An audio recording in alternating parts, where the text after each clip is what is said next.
In 1983, off the harsh coast of Gujarat, Indian archaeologists strapped on scuba gear and fell backward into the turbulent Arabian Sea. At the time, mainstream historians viewed the golden city of Dwarka as a mythological fairy tale, a poetic setting for the Mahabharata without any physical basis in the real world. Upon reaching the ocean floor, the divers identified massive, geometrically carved stone walls and towering pillars, displaying clear signs of human craftsmanship among the natural reef.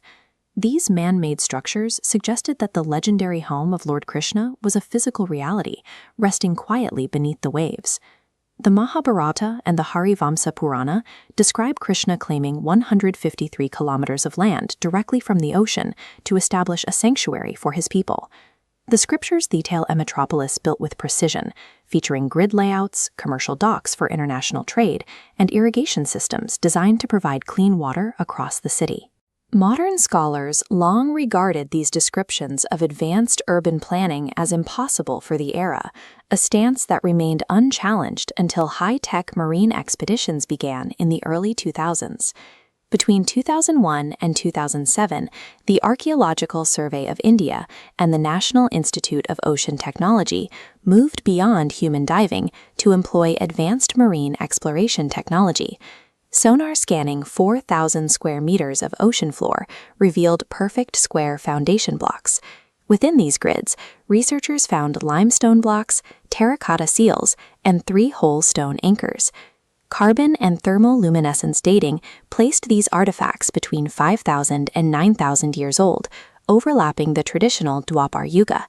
These findings confirm that a planned geometric port city existed at the exact coordinates described in ancient oral traditions. Mythology attributes the city's end to Gandhari's curse and a subsequent societal collapse, describing a golden era that vanished almost overnight. However, oceanographers have identified a geological event that perfectly mirrors this sudden destruction, known as the sea level rise theory. Data tracked by oceanographers shows that between 11,000 and 5,000 years ago, global sea levels rapidly surged by up to 25 meters, a rise significant enough to submerge coastal infrastructure. This sudden influx of water and associated tsunamis would have directly impacted the low-lying geography of Dwarka, eventually reclaiming the land it was built upon.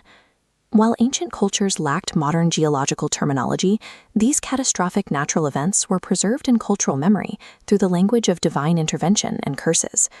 In early 2024, the Indian Prime Minister descended to these ancient foundations, placing a peacock feather on the submerged ruins as a tribute. This gesture signaled a modern civilization's formal acknowledgement of its physical ancestors resting in the deep. Today, the modern city of Dwarka continues the traditions of its predecessor, while the silent ruins below provide the physical evidence of that continuity.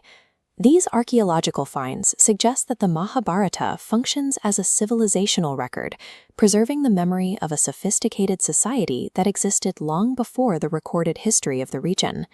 As marine technology advances and more of the seabed is mapped, the distinction between ancient narrative and historical fact